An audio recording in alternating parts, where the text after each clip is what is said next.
Sahabat Tribuners, berjumpa lagi bersama saya, Fendi Lilian. Kali ini di live update berita konflik Rusia versus Ukraina. Keputusan Indonesia tetap mengundang Presiden Rusia Vladimir Putin dalam G20 di Bali pada November mendatang ditentang oleh Australia. Perdana Menteri Australia Scott Morrison mengatakan bahwa Indonesia melangkah terlalu jauh karena mengundang pemimpin negara yang melakukan invasi ke negara lain. Dikutip dari Kompas.com via AFP, Scott Morrison menyayangkan dengan keputusan Indonesia tetap mengundang Putin dalam G20. Morrison merasa keberatan mengingat Putin melakukan invasi ke Ukraina. Sebelumnya, Duta Besar Rusia untuk Indonesia, Lyudmila Forebieva, pada Rabu 23 Maret mengonfirmasi bahwa Putin secara pribadi berniat datang ke KTT G20 Indonesia. Terkait kedatangan Putin, Morrison sudah menghubungi Presiden Joko Widodo. Sementara itu, China menyebut bahwa Rusia adalah anggota penting dalam G20. Untuk itu, tak ada anggota lain yang berhak mengusir negara tertentu. Lebih lanjut, Morrison menyinggung soal proses hukum baru terkait jatuhnya pesawat Malaysia Airlines MH17 yang ditembak jatuh di Ukraina pada 2014 silam. Peristiwa itu telah menewaskan semua penumpang di dalamnya. Penyelidik internasional mengatakan bahwa MH17 jatuh akibat ditembak rudal darat yang dibawa dari pangkalan militer Rusia. Morrison mengatakan bahwa Putin kerap mengambil nyawa warga sipil. Australia sendiri telah menjatuhkan 476 sanksi bagi individu atau institusi Rusia sejak awal invasi.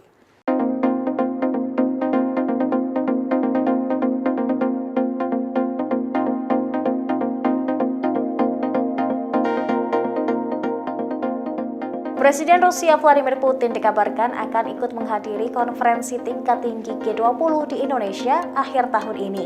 Kabar ini menyusul seruan yang dilontarkan beberapa anggota G20 agar Rusia dilarang hadiri agenda itu. Pernyataan itu disampaikan Duta Besar Rusia untuk Indonesia, Lyudmila Forebieva, seperti dikutip dari Al Jazeera pada hari Rabu. Lyudmila Forebieva mengatakan Putin seharusnya menghadiri pertemuan G20 di Pulau Bali, Indonesia pada Oktober mendatang. Forebieva menyebut banyak organisasi yang mencoba untuk mengeluarkan atau mengucilkan Rusia. Oleh sebab itu, ia menilai reaksi negara-negara Barat sangat tidak proporsional. AS dan negara-negara Barat lainnya telah mendorong agar Rusia dikeluarkan dari lembaga internasional, termasuk G20. Ini sebagai sanksi baru untuk Rusia karena invasinya ke Ukraina. Usulan tersebut kemungkinan langsung diveto oleh sejumlah negara seperti China, India, dan Arab Saudi. Sebelumnya, pada 24 Februari lalu, Presiden Rusia Vladimir Putin telah meluncurkan invasi skala penuh ke Ukraina. Ia menyebutnya sebagai operasi militer khusus. Setelah dimulainya invasi, pasukan Rusia telah menembaki dan menghancurkan infrastruktur utama. Selain itu, secara besar-besaran juga menyerang daerah pemukiman di kota-kota dan desa-desa Ukraina menggunakan artileri, roket, dan rudal balistik. Darurat militer pun diberlakukan di Ukraina, bahkan mobilisasi umum turut diumumkan.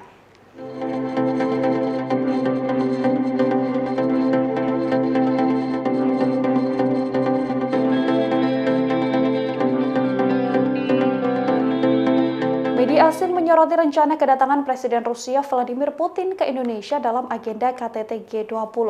Banyak dari media asing yang bahkan telah mengatakan bahwa Indonesia tak akan mendepak Rusia dalam agenda tersebut. Diketahui KTT G20 Indonesia akan digelar pada Oktober hingga November 2022. Duta Besar Rusia untuk Indonesia, Lyudmila Forebieva pun mengatakan Indonesia sebagai tuan rumah telah mengundang Putin ke KTT G20. Lyudmila pun mengatakan bahwa sejauh ini Putin memang berkenan untuk hadir ke Indonesia. Rencana kedatangan Putin ini lantas disorot oleh sejumlah media asing seperti Singapura, India, Prancis, hingga Amerika Serikat. Fox News menyebut bahwa tak hanya dalam KTT G20, banyak organisasi yang mencoba mengeluarkan Rusia di tengah konfliknya dengan Ukraina. Amerika Serikat dan Sekutu Barat sebelumnya juga mempertimbangkan keanggotaan Rusia dari kelompok G20. Namun, setiap usulan untuk mengeluarkan Rusia kemungkinan akan secara langsung diveto oleh sejumlah negara G20 seperti China, India, dan Arab Saudi. Sementara itu, Channel News Asia, media yang merupakan media Singapura, mengatakan dikeluarkannya Rusia dari G20 akan membuat peluang banyaknya negara yang juga absen dan tidak hadir dalam G20. Dalam pernyataannya, Verobieva juga mengatakan bahwa G20 adalah forum untuk membahas isu ekonomi, bukan krisis Ukraina. Sementara itu, media Perancis menyoroti bahwa rencana tersirat Indonesia yang tidak akan membahas soal invasi Rusia Ukraina dalam agenda KTT G20. Artinya, Indonesia dianggap tidak akan mengeluarkan atau mendepak Rusia dalam agenda internasional ini.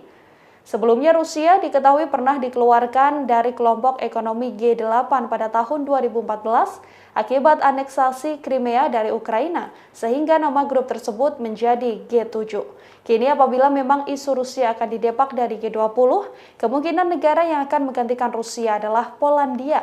Juru bicara Kemendak Amerika Serikat mengatakan telah digelar pertemuan yang baik antara Menteri Pengembangan Ekonomi dan Teknologi Polandia, Piotr Nowak, dengan Menteri Perdagangan Amerika Serikat, Gina Raimondo. Rusia kini terancam dijatuhi sanksi baru, yakni dikeluarkan dari keanggotaan G20. Pasalnya, Amerika Serikat dan sekutu baratnya kini sedang mempertimbangkan keputusan tersebut. Hal ini merupakan dampak panjang akibat invasi Rusia terhadap Ukraina. Usulan untuk mengeluarkan Rusia dari G20 kemungkinan akan langsung diveto oleh sejumlah negara seperti China, India, dan Arab Saudi. Menurut sejumlah sumber, jika Rusia tetap menjadi anggota G20, maka akan menjadi organisasi yang kurang berguna. Sejauh ini Rusia telah menghadapi sederet sanksi internasional dari Barat yang bertujuan untuk mengucilkannya dari perekonomian global. Salah satu sanksi tersebut yakni memblokir Rusia dari sistem keuangan global SWIFT dan membatasi transaksi oleh bank sentralnya. Melansir The National News, penasihat keamanan nasional Amerika Serikat Jake Sullivan memberikan tanggapannya. Sullivan menanggapi pertanyaan apakah Presiden Amerika Serikat Joe Biden akan bergerak untuk mendorong Rusia keluar dari G20 ketika bertemu dengan pemimpin NATO. Ia menuturkan Amerika Serikat berencana akan berkonsultasi dengan sekutunya di Brussels minggu ini sebelum ada langkah untuk mengeluarkan Rusia dari G20. Secara terpisah, seorang sumber dari Uni Eropa mengonfirmasi diskusi tentang status Rusia pada pertemuan G20 mendatang yang presidensinya saat ini dipegang Indonesia.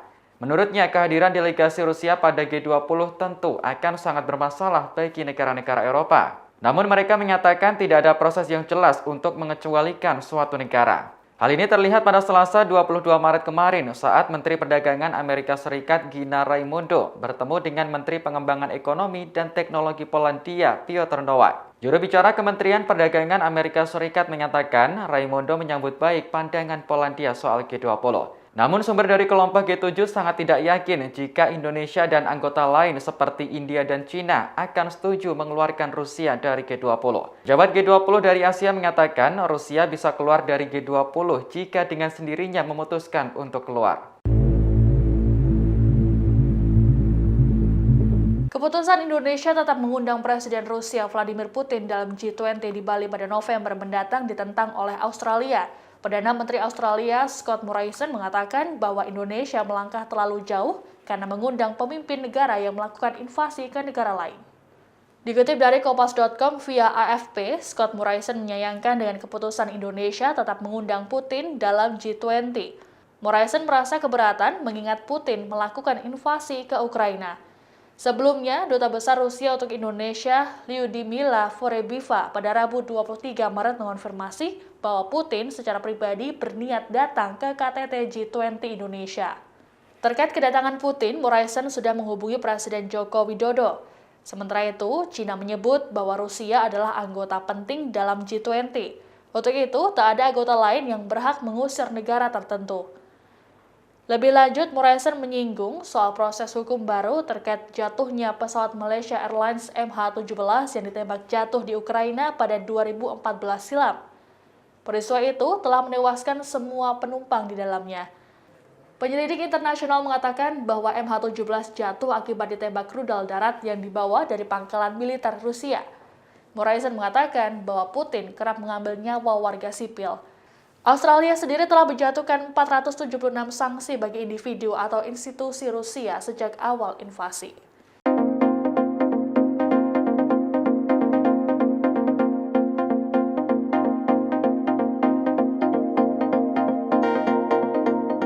Diketahui pasukan Chechnya masih membela Rusia dalam perang Ukraina.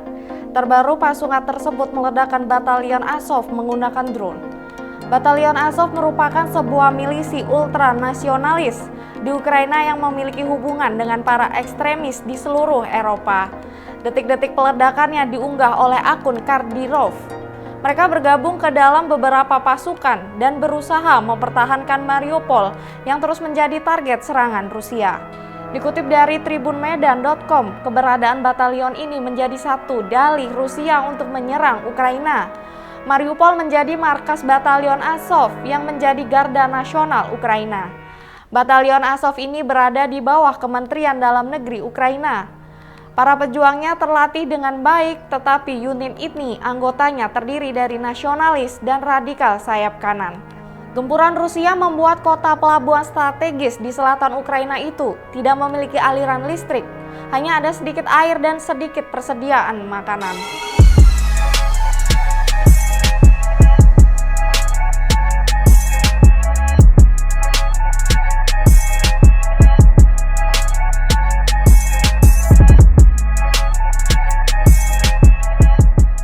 Pertahanan udara Rusia melaporkan telah menghancurkan sejumlah kendaraan lapis baja milik Ukraina. Tak hanya itu, militer Rusia juga telah menjatuhkan drone Bayraktar TB2. Untuk diketahui, drone buatan Turki ini merupakan andalan dari militer Ukraina. Dikutip dari kantor berita Rusia, Selasa 22 Maret, hal ini dikonfirmasi oleh juru bicara Kementerian Pertahanan Rusia, Mayor Jenderal Igor Konasenkov.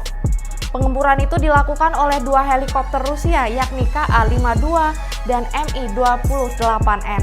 Konasenkov mengatakan bahwa dua helikopter tersebut menghancurkan 9 tank dan 7 kendaraan tempur infanteri, serta pengangkut personal lapis baja. Selain itu juga dilaporkan Angkatan Udara Rusia menjatuhkan 14 kendaraan udara tak berawak Ukraina termasuk drone Bayraktar. Diketahui Ka-52 merupakan helikopter generasi baru yang dirancang khusus untuk menghancurkan tank dan kendaraan lapis baja lainnya. Kendaraan ini dilengkapi dengan perangkat kontrol tanda tangan. Peperangan elektronik, dan sistem anti-jamming aktif. Helikopter ini juga dirancang tahan di segala cuaca di sepanjang hari. Sedangkan Mi-28N adalah helikopter serang yang dilengkapi sistem rudal udara. Helikopter ini juga sempat digunakan dalam operasi angkatan bersenjata Rusia di Suriah.